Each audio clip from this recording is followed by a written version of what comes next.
Hello বন্ধুরা, সবাইকে জানাচ্ছি শুভেচ্ছা ও অভিনন্দন। আজ আপনাদের মাঝে একটি ওষুধ নিয়ে আলোচনা করব। ওষুধটির নাম হচ্ছে ইন্টিমেট।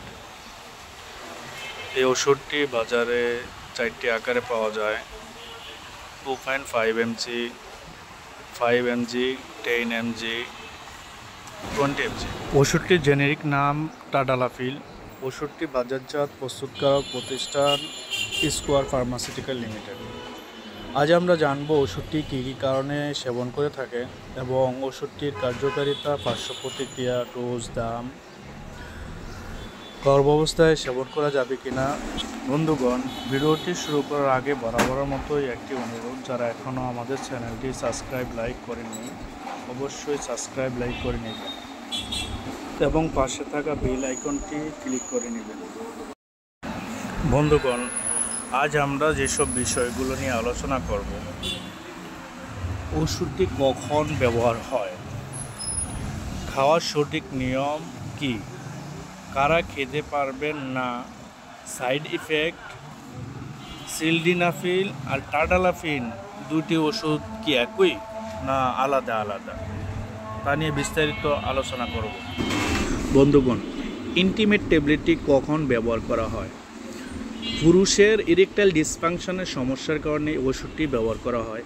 ইরেকটাইল ডিসফাংশন অর্থাৎ পুরুষাঙ্গ শক্ত না হওয়ার সমস্যাকে বোঝায়, যার কারণে ঠিকঠাক সহবাস করতে না পারা।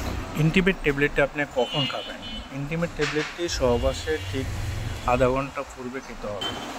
তবে চেষ্টা করবেন এই ওষুধটি খালি পেটে বা হালকা খাবার খেয়ে খাওয়ার জন্য, তাহলে এই ওষুধটির কার্যকারিতা অনেক ভালো পাওয়া যায়।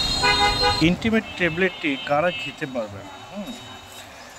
হার্টের প্রবলেম যাদের আছে তারা অবশ্যই ডাক্তারের পরামর্শ নিয়ে খেতে হবে। উচ্চ রক্তচাপ, ব্লাড প্রেশার, আলসারজনিত প্রবলেম, অ্যালকোহল খেয়ে তো অবশ্যই খাওয়া যাবে না। কিডনি প্রবলেম যাদের আছে, লিভারের প্রবলেম যাদের আছে, তারা খেতে হলে অবশ্যই ডাক্তারের পরামর্শ নিয়ে খেতে হবে। বন্ধুগণ, এখন আমরা কথা বলি টাডালাফিল বা ইন্টিমেট ট্যাবলেটটি খেলে তার কিছু সাইড এফেক্ট থাকে, এগুলো নিয়ে এখন আলোচনা করব।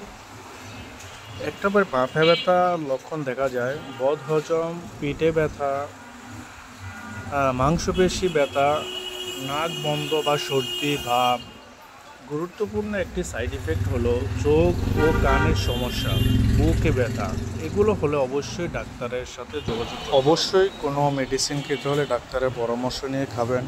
বন্ধুগণ, ভিডিও আর লম্বা না করে আজ এই পর্যন্তই। সবাই সাথে থাকবেন, ভালো থাকবেন, সুস্থ থাকবেন। আল্লাহ হাফেজ।